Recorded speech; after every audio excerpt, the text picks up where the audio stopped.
Tim, so you know I'm an RTAC trauma trained person, yeah, and I teach commercial first aid and first aid at work level. Why save a life?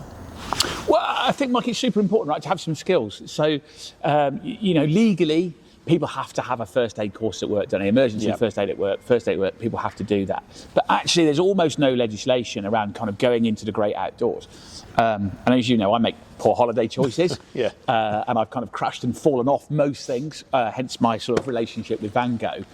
And the one thing that's always been consistent is having some skills.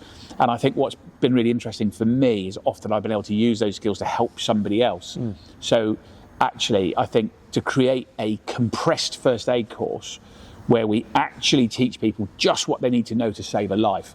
I know when you run the bigger courses, you go into much more detail, but actually to equip people with the three things that we talk about to save a life, right? So stopping a bleed, basic life support, and hypothermia in the outdoors, in a 3-hour hard-hitting scenario-based thing gives people those skills that they can add to their toolkit.